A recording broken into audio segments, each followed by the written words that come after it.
Sindh graduate association सगा ऐं सैलानी वेलफेयर ट्रस्ट के गॾियल तावन सां 2 ॾींहनि वारी 17वीं मुफ़्त अखियुनि जी कैंप माहिर तालीमदान मरहूम करीम बख्श खोड़ो जे नाले ते गवर्नमेंट अस्पताल नवंदुर में लगाई वई, जेका अॼु पंहिंजी पुॼाणी ते पहुती। वधीक मौजूदु आहे नवंदुर न्यूज़ जी रिपोर्ट। वॾी महिरबानी साईं। असुल में जेके सिंध जा ग़रीब इलाइक़ा आहिनि, पोइते पियल इलाइक़ा आहिनि, उते काफ़ी हेल्थ जूं सहूलियतूं आहिनि, उहे पूरियूं न आहिनि, अण हूंदा आहे उते। सो हिकिड़ो सुठो क़दम आहे, सुठी रवायत आहे जो हिन इलाइक़े जा माण्हू इन पासे बि सोचींदा ऐं सिगा जूं कोशिशूं यकीनन हिकिड़ियूं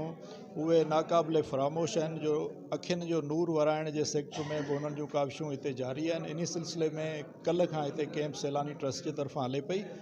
ऐं मूंखे ख़ुशी थी जो कल्ह हिते 70 खां वधीक सर्जरीज़ थियूं आहिनि ग़रीब बेपहुच माण्हुनि जे लाइ। अॼु तक़रीबन 100 जी लिस्ट रखियल आहे। कल्ह की OPD हुई उहा 250 खनि हुई, अॼु बि 250 खनि पेशेंट आहिनि हिननि जा जेके वेटिंग में लिस्ट में आहिनि। सो उमेद आहे त इहे कोशिशूं, इहे काविशूं मुस्तक़बिल में बि जारी रहंदियूं त जीअं आवाम जी बहितरी जे लाइ गॾिजी वधि में वधि कमकार करे सघूं। महिरबानी साईं। मां पंहिंजे सिगाए दोस्तनि जो शुक्रगुज़ार आहियां जिन कमेटी जे थ्रू जेके नॉमिनेशन कई मुंहिंजे फादर ते जेका आहे सो सभई मुतफ़िक़ थिया त उनजी जेके आहिनि काविशुनि जे करे असां उनखे ट्रिब्यूट पेश कयूं था त जीअं उन नाले ते इहा कैंप हणाई वञे। इन कैंप जे करे माण्हू जे ग़रीबनि जेको फ़ाइदो पवंदो, इन दुआऊं जेके आहिनि सभिनि जेके आहे जेके सभु असां हिते गॾु आहियूं उन सभिनी जेके मिली वेंदियूं, अलाह कंदो उनजो जज़ा गज़ा सही थी वेंदो। उन करे मां वरी तव्हां सभिनि जो भाउरनि जो शुक्रगुज़ार आहियां जिन अची कई असांखे जे कैंप में कामयाबु करण में मदद कई आहे ऐं लाइव जेका आहे सो या ईअं जेका सो कवरेज करे माण्हुनि ते आगाही ॾिनी आहे त माण्हू जेके अॼु जेके वधीक आया आहिनि जो कल्ह इन जे करे हिन में तक आहे सो सॼी उन में आहे। उन में जेके आहिनि असांजा मेन जेका अब्दुल लतीफ़ खटियो साहिबु आहे, मोहम्मद शरीफ़ आहे, अब्दुल गफ़ार आहे, मोहम्मद हसन जेका आहे सो खटपर साहिबु आहिनि ऐं ॿिया सनालाल जरवार साहिबु आहिनि। ॿिया सभई दोस्त जेके आहिनि कमेटी मेंबर हिन में शामिलु आहिनि ऐं उन्हनि सां गॾु जेका आहे सो शहरी बि हिन में हिसो वठंदा आहिनि ऐं मुख़्तलिफ़ क़िस्म जा कंट्रीब्यूशन जेके असांखे ॾींदा आहिनि सिगाए कामयाबु करण लाइ। उन्हनि सभिनि जो मां वधीक बि शुक्रगुज़ार आहियां जिन असांखे मदद कई आहे। हर वक़्तु जेका आहे असां हाज़िर हूंदा आहियूं। जीअं त असांजे DSO साहिब जन ऐं साईं गुलाम मुस्तफ़ा खोड़ साहिब जे वालिद जे यादि में जेको आहे न इहा कैंप लॻाई वई आहे सिगाए तरफ़ां। असां ते साईं जन आया त असांखे जेको आहे न कुझु तव्हांजूं सर्विसिस खपनि, OT उन में ऑपरेशन थिएटर ऐं ॿियो इंतिज़ामिया जूं असां उहो उन्हनि खे करे ॾिनो आहे। ऐं ॿी वॾी मूंखे ख़ुशी इहा आहे त साईं जन जो वाल साहिबु असांजो टीचर रही चुको आहे ऐं पर्सनली जेकॾहिं पुछो त ही डिज़र्विंग पर्सन आहे। अहिड़ा माण्हू जेको आहे न सिंध में तमामु घटि पैदा थींदा। जॾहिं बि साईं कंहिं बि स्कूल में रहियो आहे त उनजा शागिर्द तमामु हिकिड़ी सुठियुनि पोस्टनि ते रहिया आहिनि, उहो उन्हनि जे काविशुनि जो नतीजो आहे ऐं साईं जन बिल्कुलु डिज़र्व था कनि त उनजे नाले सां जेको थिए अलाह शल उनखे क़बूलु कंदो। असांजी जेके ज़िम्मेवारियूं हुयूं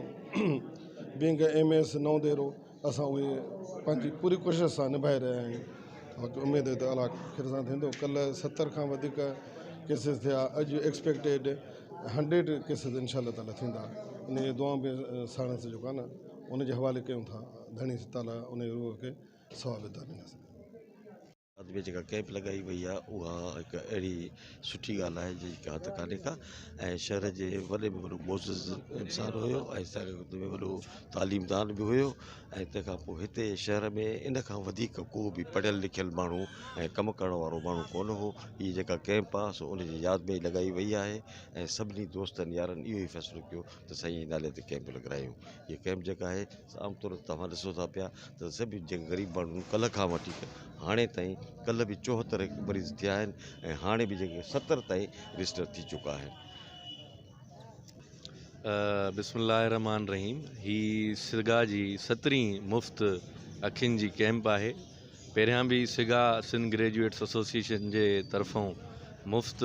शहर वासियुनि लाइ कैंपियूं लॻायूं वयूं आहिनि ऐं अल्हम्दुलिल्लाह 150 खां मथे पेशेंट्स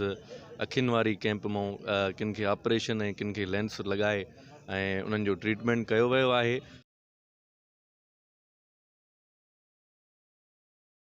इलाही ॾींहं ते हारी माण्हू आहे, अखियुनि खे हाणे ताबस थिए पई, वरी कल्ह ॾस पियो,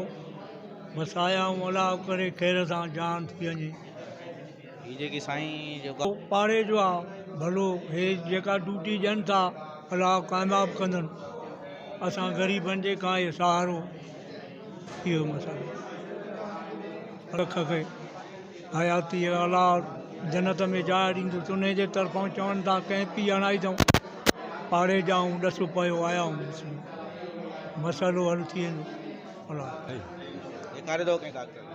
हा डॉक्टर खे ॾेखारियोसीं अखि में धुंध थी पियो आहे ने खॿीअ में वरी ख़बर पए त साईं गुलाम मुस्तफ़ा खोड़े साहिब जन जीअं साईं कैंप हणायो आहे डॉक्टर अब्दुल गफ़ार वारा इहे सभु उन में शामिल आहिनि असां उन्हनि खे दऊं था की अलाह कंदो अॻिते बि साईं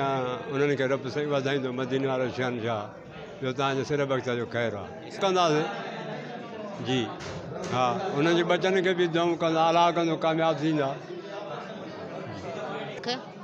ॾेखारे थो कंहिं डॉक्टर ठाहींदासीं हर शइ ठही पई आहे ऑपरेशन थींदी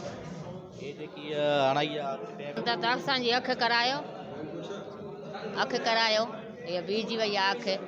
हाणे हर शइ लिखी ॾिनी अथऊं ॼाण ऑपरेशन चयूं त थींदा ई तुंहिंजी अॼु ऑपरेशन कराई अथई पर कराई हीअ हा हा हाणे ईअं हा हा सहूलियत हा सहूलियत तव्हांखे हा हा सहूलियत आहे असांजी सहूलियत मंगणी जा